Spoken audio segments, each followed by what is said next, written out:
السلام علیکم ورحمۃ اللہ وبرکاتہ دوستو کی حال چال ہے ٹھیک ہو امید کرنے ہاں تسی سارے خیر و عافیت دے نال ہووگے اللہ تعالیٰ تمام نو اپنے حفظ و امان دے وچ رکھے آمین ثم آمین۔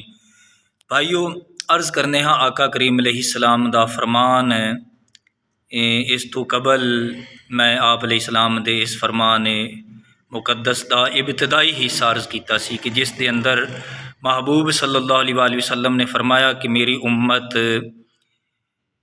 بھوک دی وجہ دے نال ہلاک نہیں ہوئے گی۔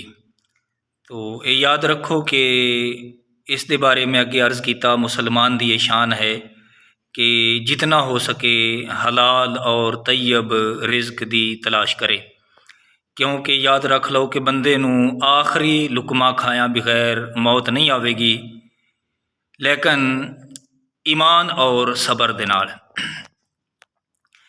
تو اگے آپ علیہ السلام نے یہ دعا فرمائی کہ یا اللہ میری امت تے کوئی ایہو جیا دشمن مسلط نہ کرنا کہ جس دی وجہ دے نال اے سارے ختم ہو جان، انہاں دی جڑ کھیڑ کے رکھ دے۔ حضور علیہ السلام دے غلاموں، مسلمان سارے ختم نہیں ہون گے، ایہو جیا کوئی دشمن مسلماناں تے مسلط نہیں ہوئے گا کہ جس دی وجہ دے نال سارے مسلمان جڑے نے یہ ختم ہو جان۔ حکومت اگرچہ کافر دی بھی ہوئے اور پہلے حکومتاں کفار دیاں رہیاں بھی نے کچھ علاقاں دے اندر، کچھ ممالک دے اندر، لیکن مسلماناں نو ختم نہیں کر سکن گے، مسلمان ہمیشہ رہن گے۔ تو اگے آپ علیہ السلام دا ایک فرمان ہے اس حدیث پاک دے اندر ہی آپ علیہ السلام نے یہ بھی دعا فرمائی کہ یا اللہ میری امت آپس وچ لڑائی جھگڑا نہ کرے۔ تو محبوب علیہ السلام فرما دین اللہ تعالیٰ نے مینو اس دعا تو روک دیتا، منع فرمایا۔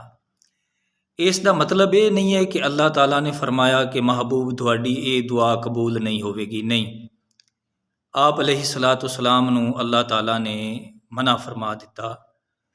یہ ہوئی گل ہے کہ اج مسلمانہ دے اندر اتفاق نہیں ہے، مسلمان جڑے نے یہ متحد نہیں نے، ایک دوسرے دے نال لڑائی جھگڑا، فساد، قتل و غارت۔